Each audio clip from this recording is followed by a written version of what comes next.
రాష్ట్రాల్లో ఇప్పుడు రాజకీయ వేడి తారాస్థాయికి చేరుకుంది. ముఖ్యంగా అగ్ర కథానాయకుల పొలిటికల్ ఎంట్రీపై చర్చ జోరుగా సాగుతోంది. మరి ఎన్టీఆర్ రాజకీయాలకు వస్తున్నారంటూ వస్తున్న వార్తలపై కొద్ది రోజులుగా ఊహాగానాలు చక్కర్లు కొడుతున్నాయి. జూలై 18న ఎన్టీఆర్ రాజకీయాల్లోకి వస్తున్నారంటూ కొన్ని వార్తలు హల్చల్ చేస్తున్నాయి. సోషల్ మీడియాలోనూ కొన్ని మీడియా వర్గాల్లోనూ ఈ వార్తలు విస్తృతంగా ప్రచారమయ్యాయి.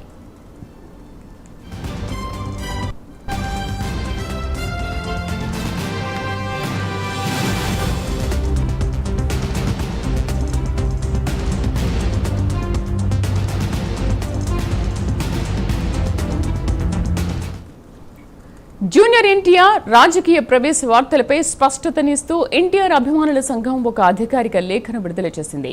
జూలై 18న నిర్వహించనున్న ఊరువాడ కార్యక్రమానికి తారక్ రాజకీయ ప్రవేశానికి ఎటువంటి సంబంధం లేదని ఆ లేఖలో స్పష్టం చేసింది.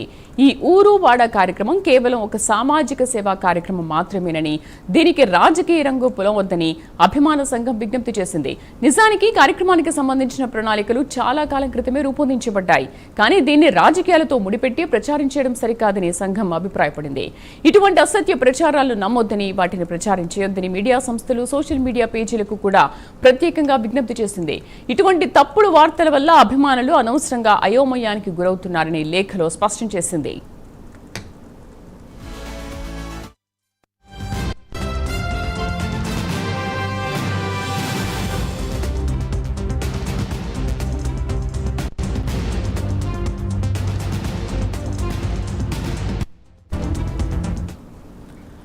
అయితే అభిమాన సంఘం నుంచి స్పష్టత వచ్చినా అభిమానులు మాత్రం జూనియర్ ఎన్టీఆర్ నుండి స్వయంగా ఒక ప్రకటన కోసం ఆసక్తిగా ఎదురుచూస్తున్నారు.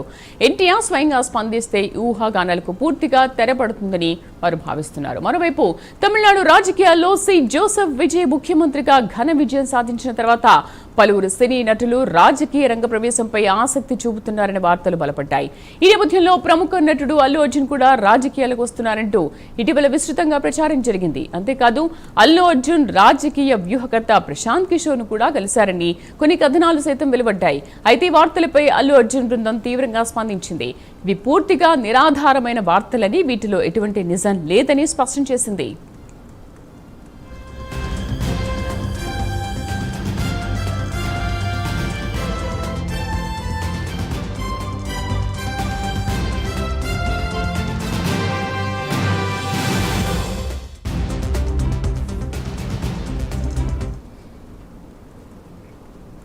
మొత్తంగా అగ్ర కథానాయకులు ఎన్టీఆర్ రాజకీయ ప్రవేశంపై వస్తున్న వార్తలు ప్రస్తుతం నిరాధారమైనవి. జూలై 18నే ఎన్టీఆర్ సామాజిక కార్యక్రమం మాత్రమేనని ఆయన అభిమాన సంఘం స్పష్టం చేసింది. అల్లు అర్జున్ కూడా రాజకీయ ప్రవేశ వార్తలను ఖండించారు. ఈ ఉత్కంఠకు తెరపడాలంటే నటుల నుంచి స్వయంగా ప్రకటన రావాల్సి ఉంది. ఇక పూర్తి సమాచారం కరెస్పాండెంట్ రవివర్మ అందిస్తారు. రవివర్మ, అభిమానులు మాత్రం వాళ్ళ అభిమాన సంఘం చెప్తే వినట్లేదు, కానీ డైరెక్ట్ గా అభిమానులు వచ్చి ఈ విషయాన్ని స్పష్టంగా వెల్లడిస్తేనే నమ్ముతామని అభిమానులు అంటున్నారు. మరి ఏం జరగబోతోంది? ఒకవేళ దీన్ని వాళ్ళు డైరెక్ట్ గా ఇప్పుడు అల్లు అర్జున్ కానీ లేకపోతే ఎన్టీఆర్ కానీ డైరెక్ట్ గా వచ్చి ఒక ప్రెస్ మీట్ పెట్టి దానికి ఒక క్లారిటీ ఇచ్చే అవకాశాలు కనిపిస్తున్నాయా? శ్రీదేవి, జూనియర్ ఎన్టీఆర్ విషయంలో ఇదివరలో ఇలాంటి విషయాలే దాదాపు రెండు పర్యాలు జరిగిందని చెప్పి తెలుస్తుంది. ముఖ్యంగా జూనియర్ ఎన్టీఆర్ రాజకీయాల్లోకి వస్తారని చెప్పేసి గత కొన్నాళ్ళుగా ఇలాంటి ప్రచారం అయితే చేస్తూ వస్తున్నారు. ఇదివరలో కూడా అంటే ఏడాదిన్నర క్రితం, 2 ఏళ్ల క్రితం కూడా తాను రాజకీయాలకు దూరంగా ఉంటున్నాను, తాను సినిమాలకే పరిమితం అని చెప్పేసి కూడా జూనియర్ ఎన్టీఆర్ ఇదివరలో స్పష్టం చేశారు. అయితే మరోమారు ఆ వివాదం రాజకీయాల్లోకి వస్తారనే దుమారం మరోమారు సోషల్ మీడియా ద్వారా వైరల్ అవుతా ఉంది. ఈ నెల 18వ తేదీన తిరుపతిలో మీడియా సమావేశం ఏర్పాటు చేస్తారు. జూనియర్ ఎన్టీఆర్ రాజకీయాలకు వస్తారు, రా ఎన్టీఆర్ రా అనే పేరుతో కూడా ప్రెస్ మీట్ ఏర్పాటు చేసి ప్రకటన చేసే అవకాశం ఉందని చెప్పేసి జూనియర్ ఎన్టీఆర్ సంఘం, అభిమాన సంఘం అయితే స్పష్టం చేస్తూ వస్తున్నారు. అయితే దీని పట్ల ఒకవైపు ఇది రాజకీయపరమైన రాజకీయ పార్టీల్లో ఉన్నటువంటి జూనియర్ ఎన్టీఆర్ అభిమానులు చేస్తున్నటువంటి ప్రకటనలు ప్రకటన మాత్రమే, కానీ నిజంగా జూనియర్ ఎన్టీఆర్ అభిమానులు అయితే ఇలాంటి ప్రకటనలకు దూరంగా ఉంటున్నారని చెప్పి కూడా అభిమాన సంఘ నాయకులు అయితే స్పష్టం చేస్తున్నారు. అయితే రాజకీయ పరంగా ఒకవైపు టీడీపీ, మరోవైపు వైసీపీ లాంటి రాజకీయ పార్టీల్లో ఉన్నటువంటి అభిమానులు మాత్రం తమ అభిమాన నాయకుడు రాజకీయాలకు రావాలని చెప్పేసి ఆరాటపడుతున్నటువంటి విషయం విదితమే.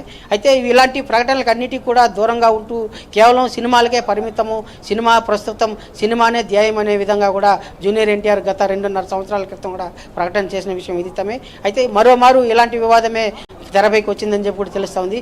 ఈ నెల 18వ తేదీన జూనియర్ ఎన్టీఆర్ అయితే రవిచంద్ర తిరుపతిలోని ఓ స్టార్ హోటల్ 5 స్టార్ హోటల్లో ప్రెస్ మీట్ పెడుతున్నారు. జూనియర్ ఎన్టీఆర్ రవిచంద్ర ఇప్పుడు ఈ ఈవెంట్కి కూడా ఊరు వాడ అని పేరు పెట్టారు, ఒక డేట్ కూడా ఫిక్స్ చేశారు. సో ఈ నేపథ్యంలో ఊరు వాడ ఆ ఈవెంట్ నేపథ్యం నుంచి మెల్లిమెల్లిగా రాజకీయాలకు వస్తారేమో, సామాజిక సేవ చేస్తున్నారు అంటే మెల్లిమెల్లిగా అలా వస్తారేమో అన్న డౌట్ కూడా అభిమానులకు వస్తూ ఉంటుంది కదా. మరి దీని గురించి ఏమైనా క్లారిటీ ఇస్తారా? అసలు నిజంగా రాజకీయ రంగ ప్రవేశం చేస్తారు ఎన్టీఆర్, ఎప్పటి నుంచో ఈ వార్తలు వస్తూ ఉన్నాయి కదా. సో దీనికి ఆ బలం చేకూరుతుంది అనుకోవాలా?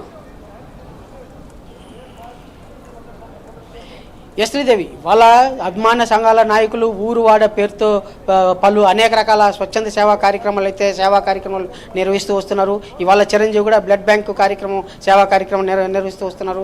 అలాగే అభిమానులు తమ అభిమానం మేరకు సేవా కార్యక్రమాలు నిర్వహిస్తూ వస్తున్నారు. అయితే రాజకీయాల్లో వస్తారనేది మాత్రం ప్రస్తుతానికైతే సందిగ్ధంలో ఉంది. ముఖ్యంగా ఈ ప్రస్తుతానికైతే రాజకీయాల్లో వచ్చే అవకాశం లేదని చెప్పి కూడా స్పష్టంగా అభిమాన సంఘ నాయకులు అయితే పేర్కొంటున్నారు. అయితే జూనియర్ ఎన్టీఆర్ వీటి పట్ల క్లారిటీ ఇవ్వాల్సిన అవసరం ఉందని కూడా ఒకవైపు రాజకీయ పార్టీల్లోనే ఉంటే అభిమానులు అభిమాన సంఘాల నాయకులు కూడా స్పష్టం చేస్తూ వస్తున్నారు.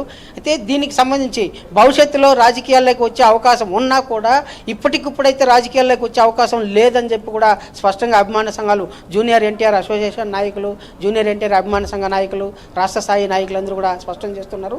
అయితే వివిధ పార్టీల్లో ఉన్నటువంటి అభిమానులు మాత్రం తమ నాయకుడు అభిమానుల రాజకీయాలకు రావాలంటే రాజకీయపరమైన సేవా కార్యక్రమాలు ఊరువాడ పేరుతో సేవా కార్యక్రమాలు చేస్తూ పోతే భవిష్యత్తులో పార్టీని జూనియర్ ఎన్టీఆర్ రాజకీయాల్లోకి వస్తే తదనుగుణంగా రాజకీయ భవిష్యత్తు ఆశాజనకంగా ఉంటుందని భావించే ఇవాళ వివిధ రాజకీయ పార్టీల్లో ఉన్నటువంటి అభిమానులు అయితే ఊరువాడ పేరుతో సేవా కార్యక్రమాలు చేసేందుకు శ్రీకారం చుట్టారని చెప్పి తెలుస్తోంది. దీంట్లో భాగంగానే ఇవాళ 18వ తేదీన తిరుపతిలో ఊరువాడ పేరుతో జూనియర్ ఎన్టీఆర్ పేరుతో ఊరువాడ కార్యక్రమాన్ని నిర్వహించేందుకు అభిమాన సంఘాలు కసరత్తు చేస్తున్నారు. దానికి సంబంధించిన మీడియా సమావేశం కూడా ఏర్పాటు చేశారని కూడా సోషల్ మీడియాల ద్వారా పోస్టర్ రిలీజ్ చేసినటువంటి ఘటన కూడా తెలుస్తూ ఉంది. దానికి సంబంధించినటువంటి ఊరువాడ సేవా కార్యక్రమాలు చేసేందుకే ఇలాంటి కార్యక్రమం చేస్తున్నామని చెప్పి కూడా అభిమానులు అయితే పేర్కొంటున్నారు. అయితే రాజకీయాల్లోకి మాత్రం ఇప్పటికిప్పుడు స్పష్టత లేదని చెప్పి కూడా అభిమానులు అయితే స్పష్టం చేస్తూ వస్తున్నారు. శ్రీదేవి రవిచంద్ర, ఇప్పుడు ఈ ఊరువాడ అనే ఈవెంట్లో అసలు సామాజిక సేవా కార్యక్రమాలు అంటున్నారు కదా, అసలు ఏం చేయబోతున్నారు? ఇంకొకటి అభిమానులకు ఒక డౌట్ ఏంటంటే అటు హీరో దళపతి విజయ్ కూడా పార్టీ స్థాపించిన కొన్ని రోజుల్లోనే అక్కడ లక్కీగా విజయ్ సీఎం అయ్యారు. అండ్ అంతకుముందు చిరంజీవి కూడా ఇలాంటి కార్యక్రమాలు చేపట్టారు, బ్లడ్ బ్యాంక్ కానీ లేకపోతే ఐ బ్యాంక్ కానీ ఇవన్నీ స్థాపించి మెల్లిగా రాజకీయాల్లోకి వచ్చారు. అంటే ఈ పరిణామాలన్నీ చూసుకుంటుంటే ఎన్టీఆర్ కూడా ఇలాంటి సామాజిక సేవా కార్యక్రమాలతో వస్తున్నారు అని అంటే ఆయన కూడా ఖచ్చితంగా వస్తారేమో అని అనుకుంటారు కదా. అటు ఏపీ తెలంగాణ మీద కూడా దృష్టి సారిస్తున్నారేమో ఊహాగానాలు కూడా వినిపిస్తున్నాయి కదా. బట్ దీనికి ఆయన ఎటువంటి క్లారిటీ ఇస్తారు? ఈ ఊరు వాడ కార్యక్రమంలో అసలు ఈ సామాజిక సేవా కార్యక్రమాలు అంటే ఏం నిర్వహిస్తున్నారు, దీంట్లో ఏమేమి ఉంటాయి? శ్రీదేవి ఇవాళ తమిళనాడు రాజకీయ విధానం అయితే వేరు. అయితే తమిళనాడు రాజకీయాల్లో ఒక రకమైన రాజకీయ అనిశ్చితి అయితే నెలకొనిందని చెప్పి కూడా తెలుస్తూ ఉంది. ముఖ్యంగా అన్నాడీఎంకే పార్టీ పూర్తిగా స్తబ్దత ఏర్పడిన నేపథ్యంలోనే ఆ ప్లేస్ను భర్తీ చేసేందుకు విజయ్ని ప్రజలు ఆదరించారు. డిఎంకే తర్వాత ఉన్నటువంటి బలమైన రాజకీయ శక్తిగా టీవీకే అవతరించిందని చెప్పి కూడా పేర్కొనవచ్చు. అలాంటి రాజకీయ అనిశ్చితి. Right Ravichandra, thank you.